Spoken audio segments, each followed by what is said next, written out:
Números, capítulo 27. Então disse Moisés ao Senhor: O Senhor, autor e conservador da vida, ponha um homem sobre esta congregação, para que a congregação do Senhor não seja como ovelhas que não têm pastor. Versos 16 e 17. Israel vivia em uma sociedade patriarcal.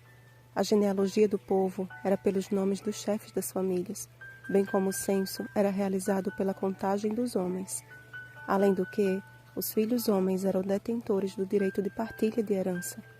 O relato bíblico de hoje apresenta uma exceção com as filhas de Zelofeade.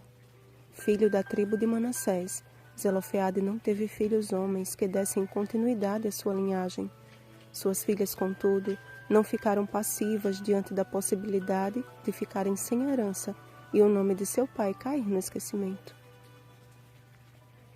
Apesar de ter morrido no deserto, Zelofeade não se aliou contra o Senhor no grupo de Corá, e mesmo não deixando descendência masculina, deixara no meio do povo uma linhagem de mulheres corajosas e decididas, que não temeram apresentar o seu caso diante do santuário, na presença dos líderes e de todo Israel. Ainda que a lei dada por Deus a Moisés implicasse na transmissão da herança aos filhos homens, aquelas mulheres acreditavam que serviam a um Deus que olharia com justiça para o seu caso. E foi exatamente o que aconteceu.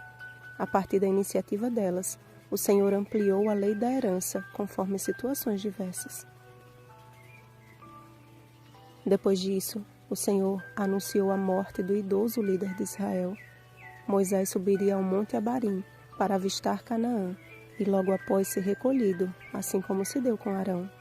Sua rebeldia no deserto de Zim lhe custara a privação quanto a pôr os pés na terra prometida. Todavia, Moisés não teve particular preocupação. Não ousou questionar a vontade de Deus e nem reclamar os anos de labor do Egito ao deserto, mas com o coração comovido e apiedado por um povo cujos desígnios eram inconstantes, fez apenas um pedido ao Senhor: que levantasse um novo líder para conduzir a nação ao cumprimento da promessa. O Senhor então designou a Josué, um homem em que há o Espírito, e ordenou que Moisés lhe impusesse as mãos e o apresentasse perante o sacerdote e perante toda a congregação. Aquele que andara lado a lado com Moisés, que o auxiliava de perto, fora o escolhido de Deus para dar continuidade à liderança de seu povo.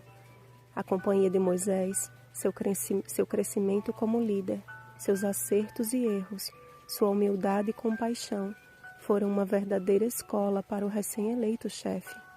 Preciosas lições foram extraídas do dia a dia. Mesmo sem saber, Josué estava sendo preparado para a ousada tarefa de liderar Israel na posse da herança prometida. O excelente administrador estabeleceu direitos e deveres diversos, tanto a homens quanto a mulheres. Ambos, sendo obedientes às instruções divinas, estão a permitir que o Senhor assuma o governo de sua vida e de sua casa. O pedido das filhas de Zelofeade representa o clamor de muitos que têm sido injustiçados e marginalizados frente a situações que estão fora de seu controle.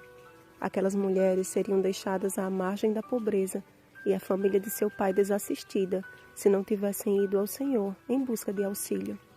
E cada caso apresentado diante de Deus com justas intenções é visto pelo autor e conservador da vida com especial consideração. Tanto o pedido das filhas de Zelofeade quanto o pedido de Moisés implicavam em continuar a história de uma família e a história de um povo. Precisamos hoje tomar posse do espírito daquelas mulheres e do grande líder de Israel, para que a história da nossa família continue eternamente, fazendo parte do povo eleito do Senhor, que desfrutará da herança eterna. Que no fim o Senhor diga a nosso respeito: eles falam o que é justo. Homens e mulheres em quem há o Espírito do Deus vivo. Bom dia, homens e mulheres benditos do Senhor.